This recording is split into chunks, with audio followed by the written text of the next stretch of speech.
Hello. Good evening, everyone. If you can hear me, please just say something there. I'm going to need your help today just to make sure if there's any problem we identify it on time. Okay, let me go quickly check.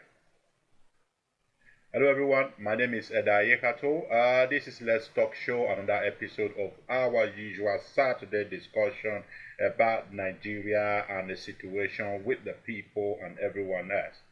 If you are just joining us, we use this Saturday program to address issues in Nigeria. We bring people in for guest speakers to talk to us about situations, just to hear their opinions of what is happening in Nigeria. Last week, we talked briefly about Godwin Obaseki and Mr. Philipshaibu, who is the deputy governor of Edo State. We are going to continue that discussion today because I remember saying that this week we were going to bring someone in, a guest to the show that will talk about this particular problem that is affecting Edo people and Edo State at the moment. All right, so today our guest speaker is a member of the opposition, the opposition political group, the All Progressive Congress. We are going to discuss the issue of Godwin Obaseki and Philipshaibu. For those who don't understand, these two people, these are two leaders. I want to use the word two leaders because it's very obvious right from the beginning that these two people were not followers, they are leaders. Godwin Obaseki was a former economic advisor to the former governor of Edo State, Adams Oshiomhole. And when Adams Oshiomhole was leaving, he decided to bring Mr. Obaseki into power. He's a man that he trusted. And again, he handpicked Philipshaibu to become the governor, deputy governor of Edo State. Again, another man he trusted. If my audio is loud enough, please just make a comment down below. I want to know how I sound to everyone there, so we will have a good program today. We don't want to have what happened last week. It was very bad. Okay, so where did I stop?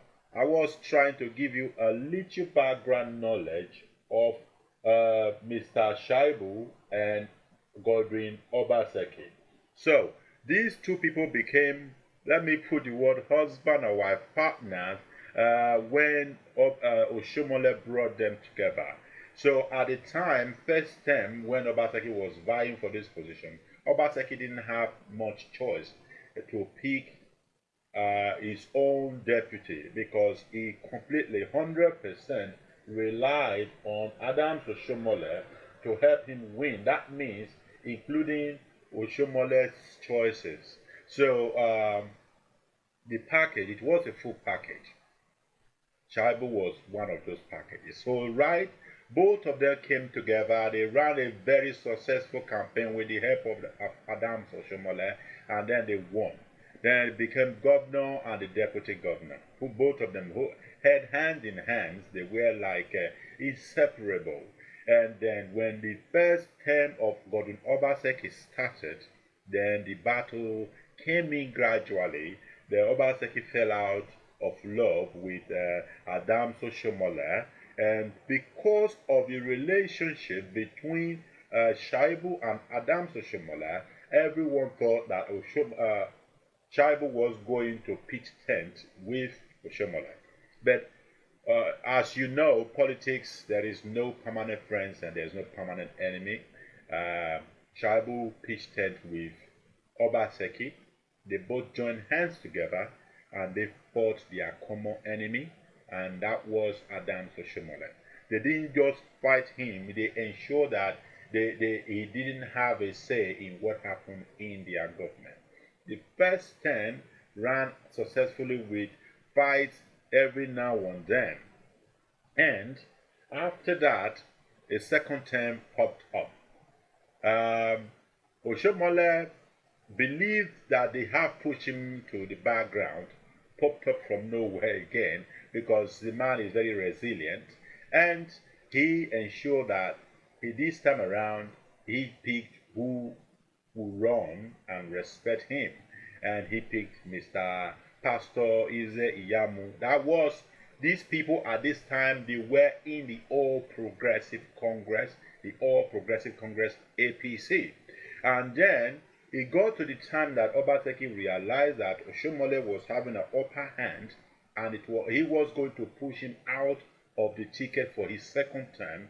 He jumped ship.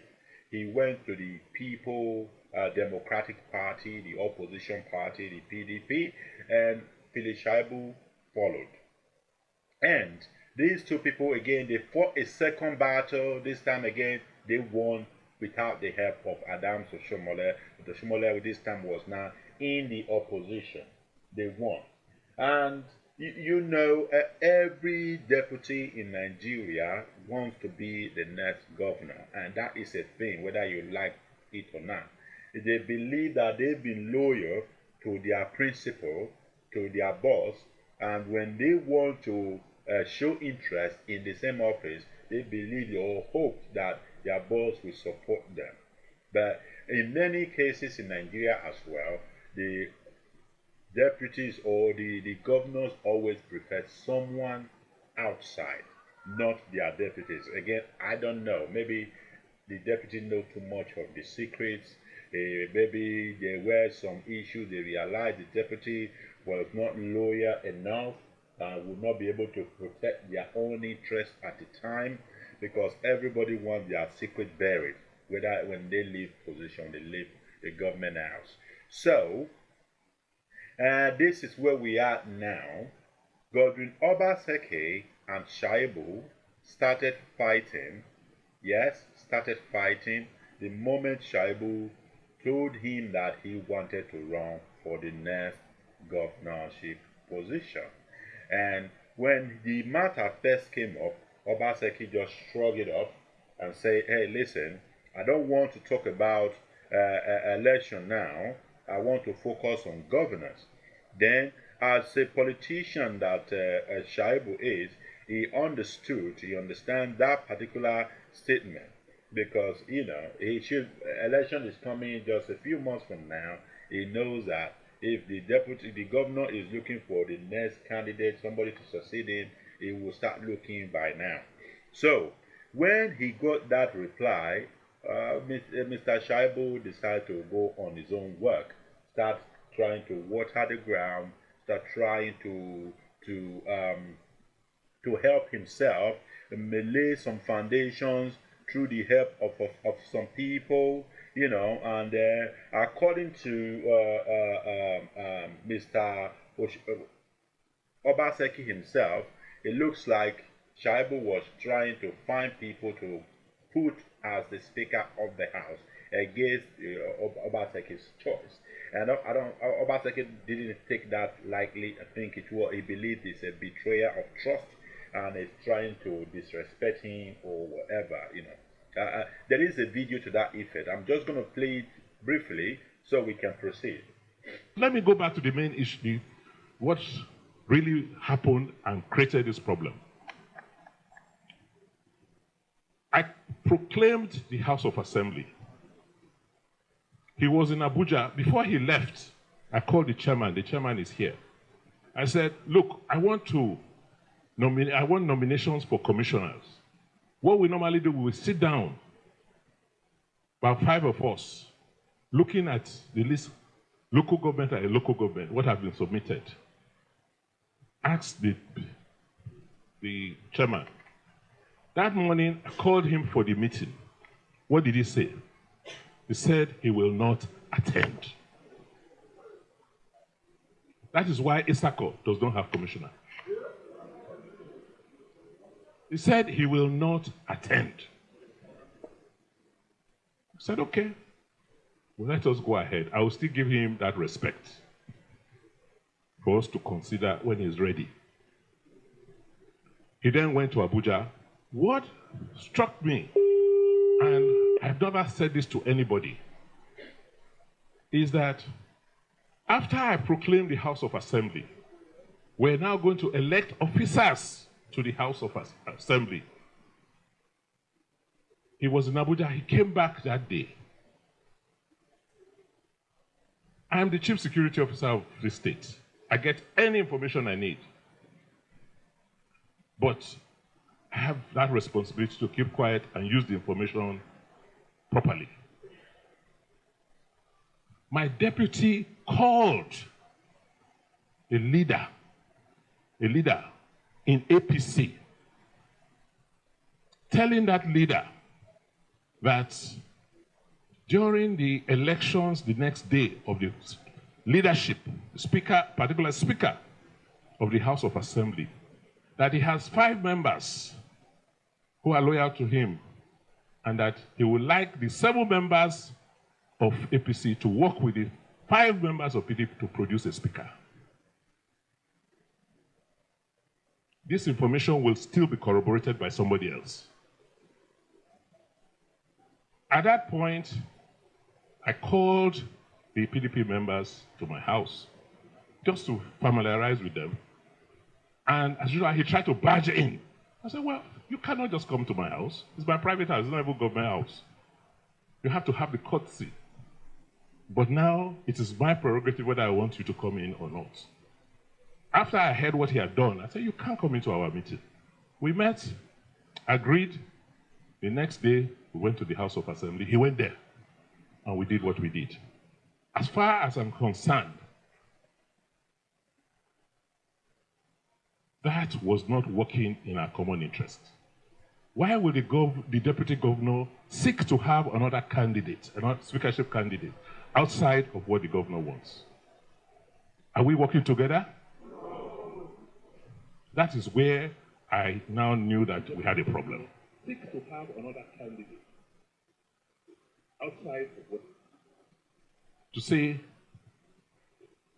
the deputy governor had become so desperate to take over that he would do anything, including carrying out a coup against his governor.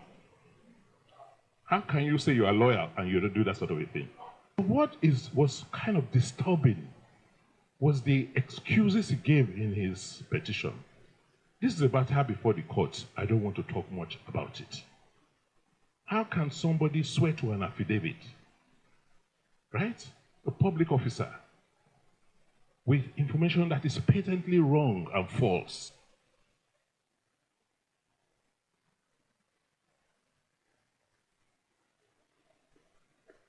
Well, you heard it.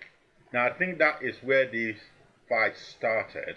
Again, if you are just joining us, this is Let's Talk Show with Eyihato. This program is every Saturday. If you are just joining us, please, we are talking about Obaseki and Philipshaibu today.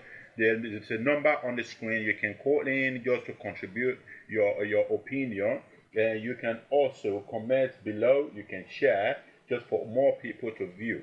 We'll appreciate that. Thank you. And so, again, if you are just joining, we are talking about Obaseki and Philipshaibu, the deputy. These 2 people, they have been fighting now. They've been fighting really, really dirty because there are news everywhere coming out from the battle in Edo State. The battle of 2024 already started, and the Edo people are going to start feeling the heat. I understand now that the Obaseki is pulling rank over Philipshaibu and also sending him to a different office. I think that's what, according to Punch, we are going to come to that later. He's not in a separate office, and he doesn't want him to be in the same building with him. So, people had alleged or opined that Shaibu can just resign if he is no longer in a good relationship with his boss.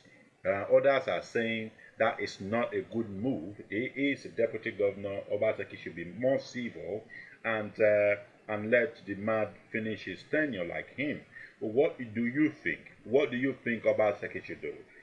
Is this fight worth it? How do you think it's going to end? Because the reason why I'm asking all this now is I spoke with Mr. Shaibu at the time, and he told me that he wasn't going to quit chasing his political will, and because he believes he's doing it for the people, for the will of the people. And if that is the case, and Obaseki is now saying that Philipshaibu is not the right person for him, so that means this war is going to continue. With the Obaseki having the leadership of the PDP, there is a very high tendency that Philipshaibu is going to look for a different political party. And this is why Obaseki alleged in that video that Shaibu is rubbing shoulder with the enemy, is going to the opposite camp. You recall that Shaibu visited or attended the inauguration in the Federal House of Assembly during the inauguration of Mr. Adams Oshiomhole. People believe that that is just him trying to come back home. There was an unconfirmed report that Oshiomhole is saying that the APC in Edo State is not charity home, so you don't need help. You don't come in only when you need help. That's what he's saying, and I think that message is directed at Philipshaibu. But if you know Edo State or know Nigerian politics as a whole, you will know that nothing is certain. You will know that Mr. Oshiomhole is likely to come back to the table if he believes that Shaibu is the best candidate to win the ticket to win Edo State governorship in the next few months coming. So he is likely to support him if he is the best chance of coming to become the ruling party in Edo State again. But now there is a problem there too, because Oshiomhole is from Edo North, isn't it? And he gave the power or the leadership, the office, to a man from Edo Central, I think Edo South, I don't know where Obaseki is from. And now it will be unfair for the Edo Central people if the power goes back to Edo North. Now I think that, because for those who understand Nigerian politics, it's all about our turn, your turn. It's a quota system. You have to share it so that everyone that is in Edo State, that made up of Edo State, will have the time to become a governor or governor of the state. So for now, Adams Oshiomhole run for 8 years. Obaseki is done for 8 years. Edo Central are now saying it is their turn. And so this is where the house is divided. Because I believe now Edo Central, if Obaseki is willing to go to Edo Central and pick someone there, so that means Edo Central is going to support Obaseki candidacy, going to support Obaseki, anyone he brings up, so long as from their own area. And Edo North, since Shaibu had been in big battle with Oshiomhole, who had a very strong root in Edo North, there is a very high tendency that half or 1/4 of Edo North is only going to support Philipshaibu. Not all of them, even though it's because it's from Edo North, because I know Oshiomhole will be supporting someone. Alright? Oshiomhole will be supporting someone.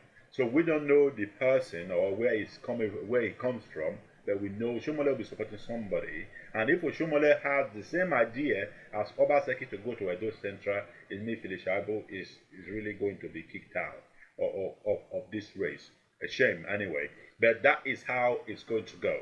Edo State now is still different from the federal system, because the federal system is getting used to the idea that you don't need to be, this is not your turn or my turn system. That is why many people in the north contested the last presidential election, even when the southwest was saying that it is our turn. You know, Buhari is from the north, then the southwest says it's our turn, because the previous before Buhari was from south, you know. So, and the north said no, Atiku contested, the Kwakwaso contested, they all wanted to be the president, even though Mr. Buhari just finished. So now in Edo State, this system is a little bit different.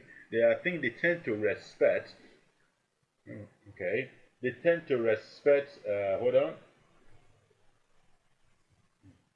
they tend to respect Mr. Obaseki, Oshomole, and they tend to respect the system. You know, I think that is it. Okay, as I said before, we are going to have someone join us today, and we're going to bring the person on now. Bear with me.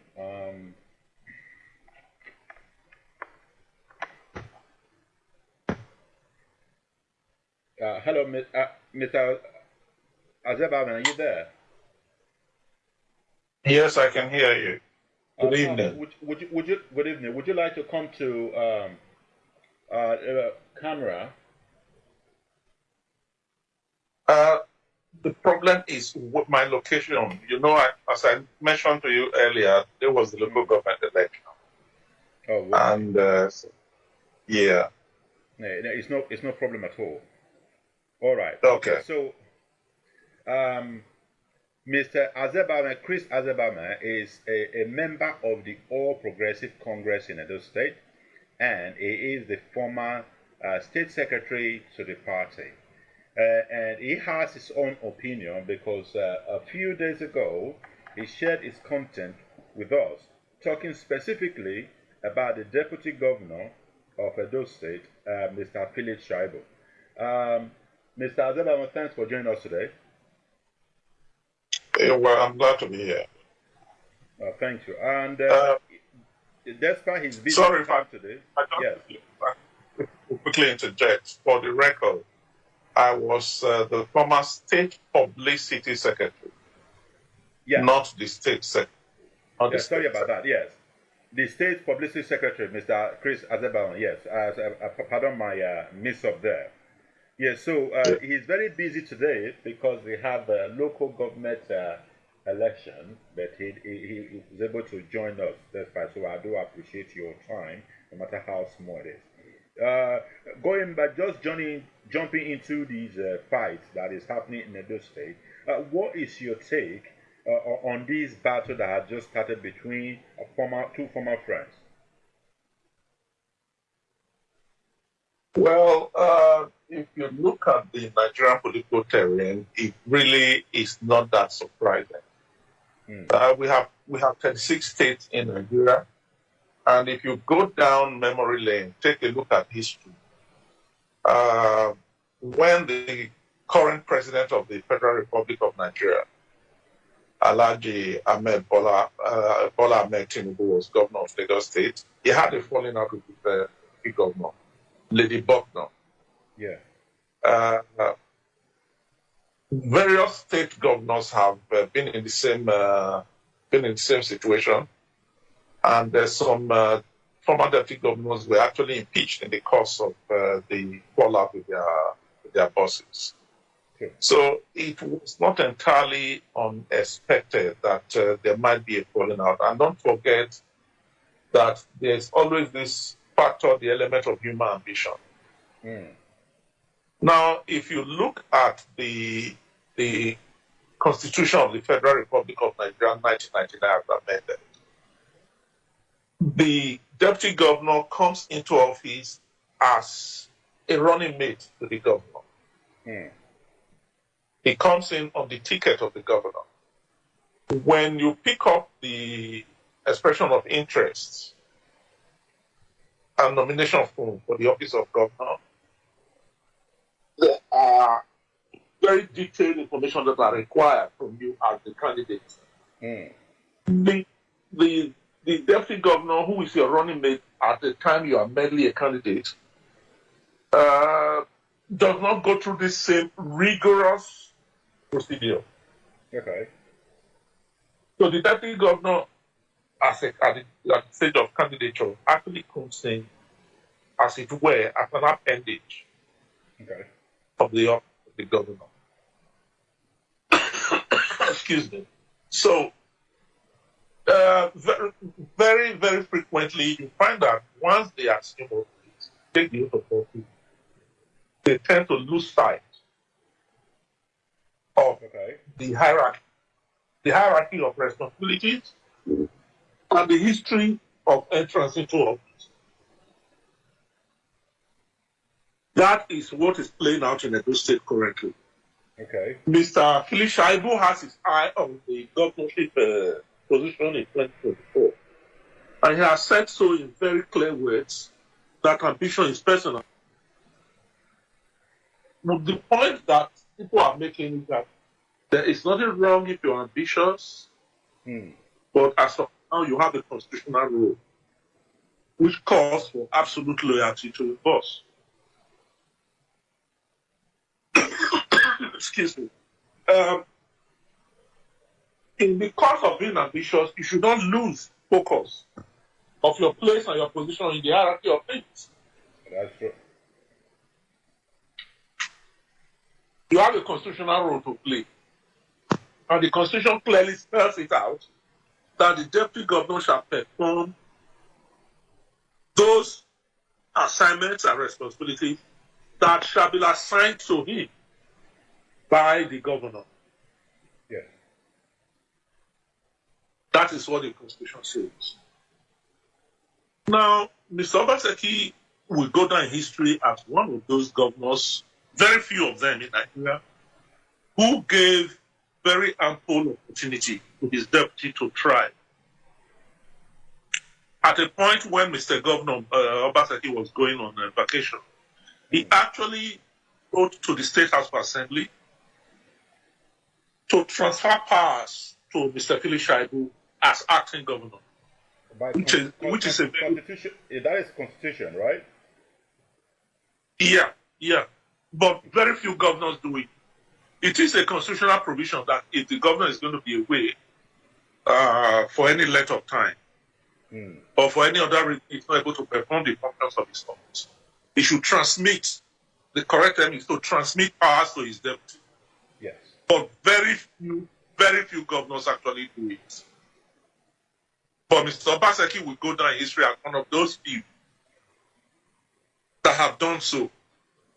So okay. that is definitely an ample evidence that Mr. Obaseki actually gave ample opportunity for Mr. Shaibu to try. Now, what is playing out appears to be a situation where Mr. Obaseki now feels that that certain boundaries have been crossed. The red line, as it were, has been crossed. I am not in the inner workings of government anymore. Okay. But available feelers indicate that this fallout between him and his deputy has been long in coming and long expected, long overdue. So there have been this fight. It just become public now. No. It's what I mean. It's not just like an immediate development. It has been brewing over time, but okay. It just recently boiled over. That's the point that I'm making. Yeah, but let me quickly cut in here, Mr. Azeba. These two people, they are both ambitious. Yeah, and Philipshaibu wants to be the governor now. But is there anything wrong with his ambition? Absolutely not. There's nothing wrong with his ambition. Okay. But you see, where his ambition begins to interfere with the effective discharge of his current responsibilities, current and constitutional responsibilities as deputy governor, then there is bound to be friction. Okay. Yeah, that seems right. In your article, you said perfidy of character and arrogance of power. Yeah, so you were referring to the deputy governor who have been spoon-fed over the years and suddenly want to take the lead. Yeah. My question here is, Obaseki was in the same position at the time. I know that he was handpicked for the position, but he fell out with his former boss. So would you consider this as a karma? No. The situations are slightly different. Okay. They are slightly different. The official relationship between Godwin Obaseki and Comrade Adams Ali Oshomole and what exists currently between Obaseki and Shaibu are two separate things. Okay. Obaseki never a deputy governor under Osho. No. He was head of the state's economic team under Oshomole. Yeah. And when Adams Oshomole was in the final months of his office, he looked around and said, who would continue with the policies that I have pursued in office? Yeah. And in his judgment, right or wrong, he settled on Mr. Obaseki, that having worked closely with him over the years in the position of head of the economic team, that he was very familiar with the policies, the process of formulation, the projects that arose out of those policy formulations, the stages of execution that have been achieved, and what was outstanding. And so he felt that Obaseki would be able to follow through. That is a different thing from what is playing out between Godwin and Philip. All right. So as of now, yeah, go ahead. Obaseki and Philip are on the same ticket as governor and deputy governor. True. Their tenure will terminate in November 2024. True. That's their joint ticket. But Mr. Shaibu wants to continue at the expiration of the current tenure as from the position of deputy governor to become the governor of the state. As I said, which is a legitimate ambition. But how he goes about is a different kettle of fish. Now, when you made reference to my recently published paper, now what I did was to trace the history of Mr. Shaibu's development politically. He was actually nurtured by Comrade Adams Ali Oshomole. Yeah, in the public. That's the public. Yeah. Yes. Now, at the point when Mr. Obaseki had a falling out with Comrade Oshomole, Shaibu said, out of loyalty to his current boss, that Mr. Obaseki, he aligned fully with Mr. Obaseki and also fell out with Oshomole. Now, this is the same thing. It's all in the public space that said Oshomole was his father, his mentor, his benefactor. And for him to now degenerate, to allow their relationship to degenerate to the level where he now said, in the privileged position of being a son to Oshomole, he was in the best position to make an assertion that this is not the father that he knows, this is not the father that he's used to. That the gentleman in question, Comrade Oshomole, was virtually, in quotes, behaving abnormally, and that he would need psychiatric evaluation. In our culture, in the African culture, that for me that was the height of sacrilegious conduct, and I said so in my article. Yeah. So if we have to look at karma here, it will not be in the case of Godwin's relationship with Oshomole. It will be in the case of Philip's relationship with Oshomole. Okay. Because you do not buy the that fed you. And he did. And remember, I referenced a quote by Chinua Achebe in my article. Yes. That those whose panels have been cracked for them by a benevolent spirit should not forget to be humble. Yes. I did not see the evidence of humility in the relationship that eventually evolved and developed between Philipshaibu and Comrade Adams Oshomole. So that's where you find that a lot of people, he probably has lost the sympathy of a lot of people that, what goes around comes around, as it were. It does come around, yes. Another question I want to ask now is, I remember I did try to get this information from you the other time.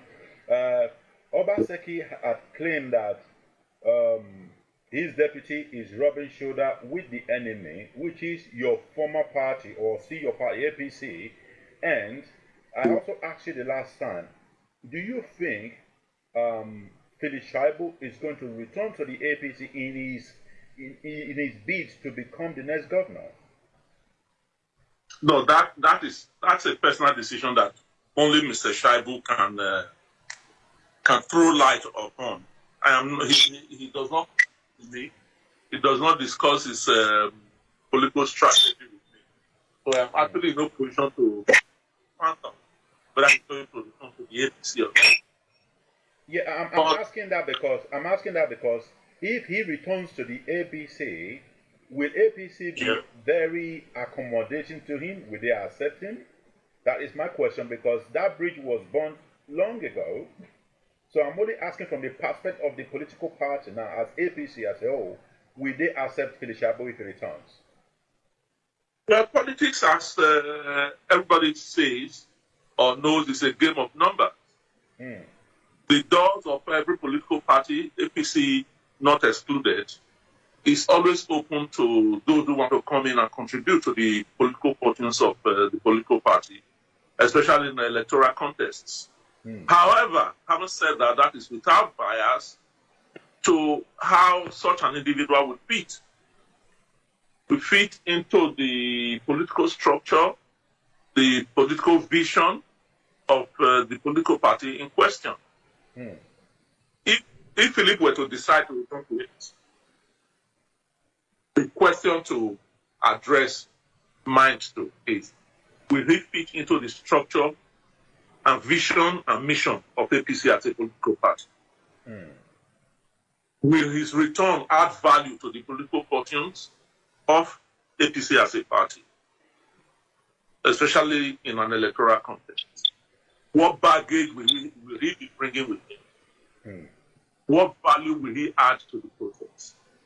These are very germane and salient questions that would need to be interrogated. Yeah, that is correct.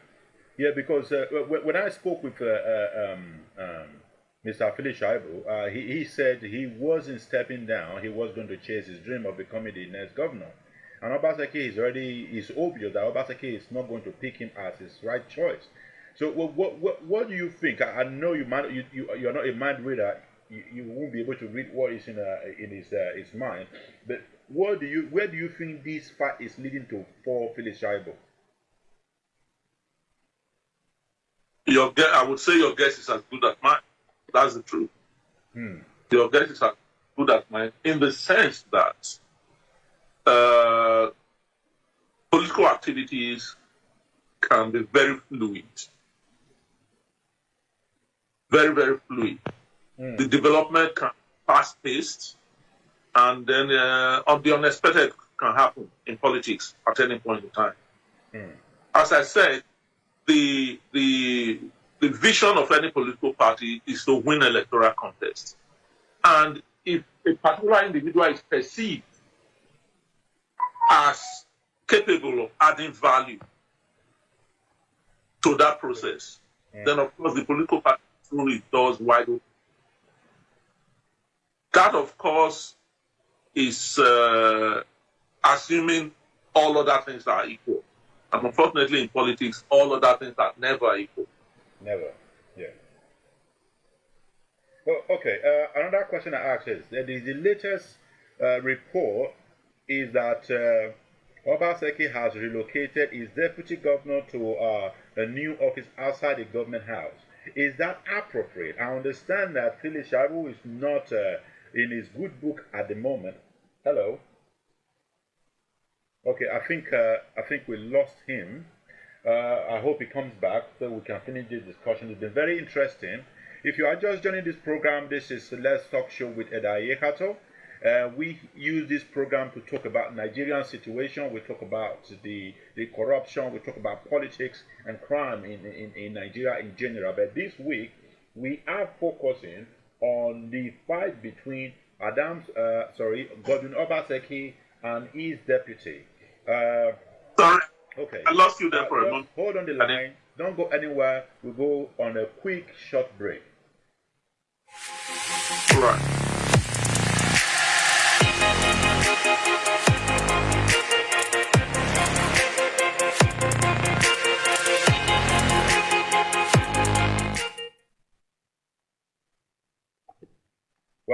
welcome back to the show. I think he's having a very bad network problem. He just came back in and he left again. So let's hope that he will return. And I really want to finish this discussion with him. So where we are now, if you can see the screen, you will see that Punch newspaper reported today, actually, that the deputy governor has been relocated to a new office. According to report, the office is currently the previous building that was used by the procurement officer or used by the procurement office. That is where they are dumping him at the moment. I think from this point of view, it looks like the fight is actually getting out of hand, and these two former friends, they are fighting really, really dirty, and the governor of Edo State, Godwin Obaseki, will always have an upper hand because he is the governor with the ultimate power. Now, the question now is, what is it with Philipshaibu? Where does this battle end for him?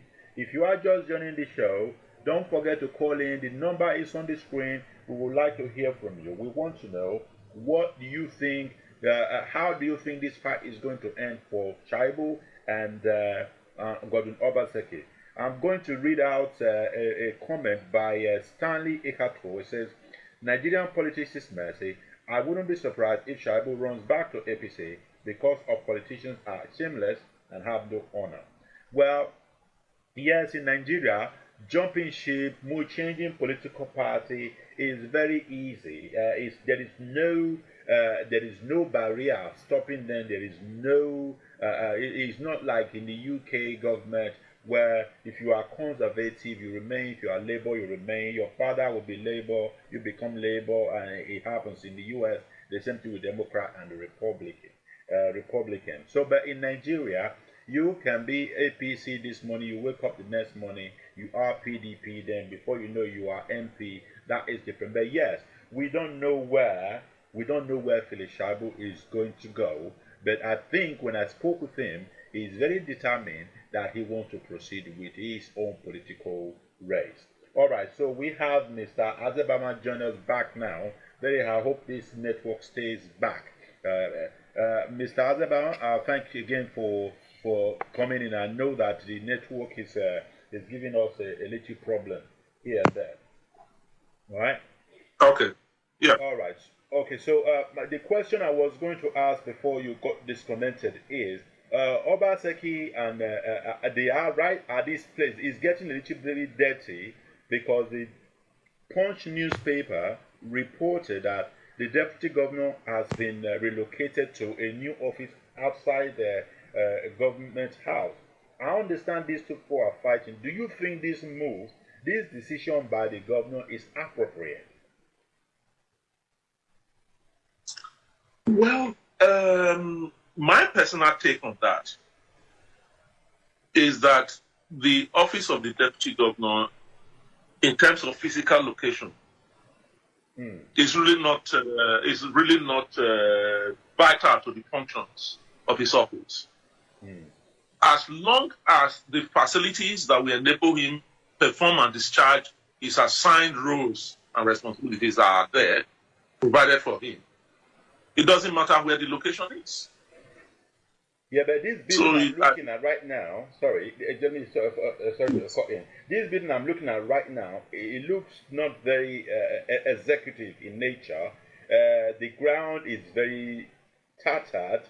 There is a pole somewhere on the side of the building. I know they are doing some repairs there, but it doesn't look very, very representing for a deputy governor. Now, do you think that Obaseki is overreacting at the moment? Well. You see, as the sages will say, all is fair in love as in war. Yes. That's my take. Once you draw the lines, and you cross the Rubicon, as it were, then both parties should be prepared for what the other throws at them. That's just it. Obviously, this has become a fight. Now it has gotten out into the public space. Yeah. So each party to this misunderstanding or to this face-off, we do everything to gain advantage. And that's what Mr. Obaseki is doing. It's natural in the falling out. Yeah, but I understand the politics of Nigeria. There still has to be a line, not to cross a certain line. Because where the deputy is now, exposing him security-wise is not appropriate. There is a fight. All I believe the governor should be focusing on is ensuring that if he doesn't want the deputy to be the governor, to just focus on that. But relocating him, not letting him attend meetings, and trying to tell him he is the boss, which I believe he is, or it's known as he is. I think this becomes a little bit, what's it called, overflogging the issue and overreacting. Because Obaseki probably might be having no fan base now supporting him because of this fight. But there is a certain line he might cross that those supporting him will start recounting their support. Unfortunately, I am not in a position to hold brief for Mr. Obaseki or his government. I am a member of the All Progressives Congress APC. Yeah. And Mr. Obaseki is in PDP. So I cannot defend his actions. I cannot explain. I cannot provide insights into what is actually going on. If I do that, I'll be overreaching myself. That's the truth. Okay. So I'm not able to make any input into that. Okay. Yeah, thank you for that. It's just that I'm only concerned about the security aspect of it. It's just a few months left. They are fighting. They can get this sorted in the house and do it a little bit internal. I know it's outside now, but relocation is a little bit overflowing the matter from my point of view. But one last question for you is... they both belong to the same political party, the PDP. Yeah. So I am sure that the elders of the party at some point will probably try to intervene and see if they can bring an amicable resolution to the crisis. But Philipshaibu says that he's not in a fight with his boss, and he says he remains loyal to him. So who is actually fighting here? Because he told you. Do you have any reason to doubt Mr. Shaibu's words? No. If Mr. Shaibu says he's not in a fight with his boss. Yes. I think he should be taken at face value. No, Mr. Shaibu should be given the benefit of the doubt. He should be taken at face value if he says he's loyal to his boss and that there is no fight. He's in a better position than you or I to know whether there's a fight or not. So if he says there's no fight, I would rather believe him that there's no fight. Yeah, because that's what he said. And the statement we are hearing from Mr. Obaseki is straight and blunt. He said Emilotan is not going to work in Edo State. Relocation, not allowing him to attend meetings, those ones that were held in his house and some held in the government house.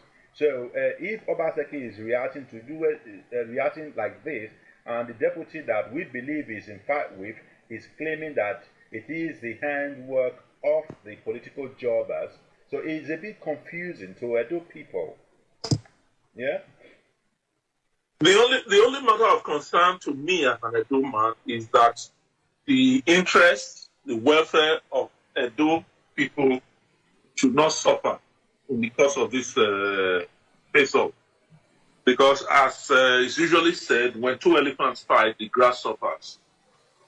I would rather that Edo people do not become the grass that will suffer in the course of a fight between two elephants.